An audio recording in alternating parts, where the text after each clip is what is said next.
Hello and welcome to this week's tax update. Of course, this time round we are going to be breaking down the autumn budget. I'm Andy Rainford, your host, fresh back from a conveniently timed break in the Canary Islands. Reading about all the tax hikes was certainly easier in 25 degrees of sunshine. Obviously, as this is a budget-focused episode, we won't be following our usual format, but we'll still stick to 3 distinct sections. This week these are titled Budget, and yes, More Budget. I'll cover the main headline changes and give you my thoughts as we go. So kicking things off with the budget section, the income tax rates applicable to dividend income will be increased from April 2026. Additionally, the rates applicable to property income and savings interest are to be hiked from April 2027. All rates, except the dividend additional rate, are to be increased by 2%. Additionally, the legislation surrounding the offset of the personal allowance will be changed so that it will be set off against unaffected income types in priority to those with the new higher rates. So, it won't be possible for a landlord with earned income to elect for the allowance to come off the rental profits instead of their earnings.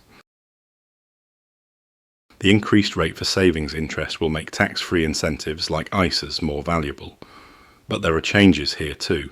The current ISA investment limit of £20,000 is staying, but to access it, savers will need to have £8,000 in stocks and shares. Only £12,000 will be allowed in cash. This will apply from April 2027, but those over the age of 65 will be exempt from this. A new annual council tax surcharge, dubbed the mansion tax, will be imposed on property valued at more than £2 million from April 2028. The charge will be at least £2,500 and could be up to £7,500 depending on the valuation band it will fall into. The Valuation Office Agency will be undertaking a revaluation exercise next year and the surcharge will be based on this. The existing council tax based on historic banding will continue to be payable. Drivers of electric and hybrid cars will be hit with a paper mile charge from April 2028.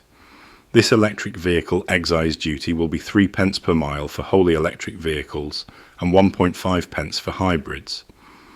Other types of vehicle, such as vans and motorbikes, will not be affected. I've long thought this was inevitable, as the steady increase in EV usage has impacted not only fuel duty, but also the VAT on fuel duty, with both on a downward trend. The financial incentives for opting for electric cars seem to gradually be disappearing. The benefit in kind percentages are slowly increasing, so the position for electric versus non-electric will likely align in the long term. On to the more budget section then. In one of the rare bits of good news emanating from the Red Briefcase, the Enterprise Investment Scheme and Venture Capital Trust incentive are being given a much-needed boost from April 2026. The company annual and lifetime investment limits for EIS are being doubled, including the already enhanced ones for knowledge-intensive companies. For both EIS and VCTs, the gross asset test is being significantly uplifted. What's not so good is the announcement that VCT investments will only attract income tax relief at 20%. The Enterprise Management Incentive, which is a government-approved share option scheme, is also getting a big makeover. 4 of the relevant limits are being uplifted. Perhaps the most striking is the gross assets test, which will be increased 400% to £120 million. This will significantly increase the number of companies that are eligible to use EMI, so expect to see a lot of new schemes popping up in the coming years. I'm a big fan of EMI. It's a targeted scheme that can be really effective at attracting and retaining key employees. It's great to see a long overdue boost, so fair play to the Chancellor here. Capital allowance is next, and there will be a new 40% first-year allowance available for main rate expenditure incurred from the new year. This will be less restrictive than other enhanced allowances, and will be available for assets that are purchased for leasing by unincorporated businesses. Cars and second-hand assets will be specifically excluded though. But in true give with one hand, take back with the other fashion, the main rate itself is being slashed to 14% from next April. On to the final section then. Yes, more budget, and a bit more good news. The forthcoming changes to business and agricultural property relief have been slightly eased by two revisions.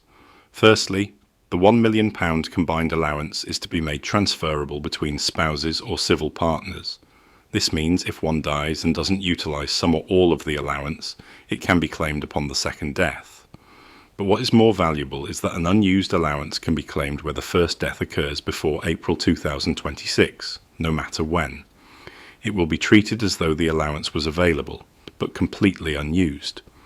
This means widows or widowers with qualifying assets will be able to benefit from an effective £2 million allowance if they die after April 2026. Finally, some good news for my farming friends.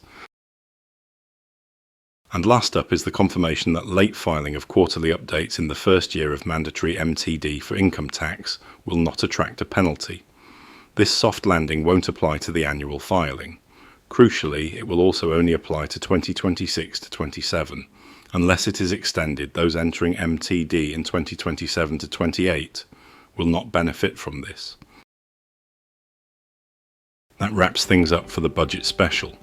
Of course, there is a lot more detail behind the headlines, so we will be publishing a series of detailed videos looking at the key announcements in more depth over the next couple of weeks. There's certainly plenty to cover. For now, from me, Andy Rainford, it's bye for now. Thanks, Andy, erudite as always, and thanks to you all for watching. Do pop along to our web shop, where you can find all of our tax solutions in one place. This includes our offering of books and special reports on a range of tax topics, many of which were written by Andy himself. The link is shown below.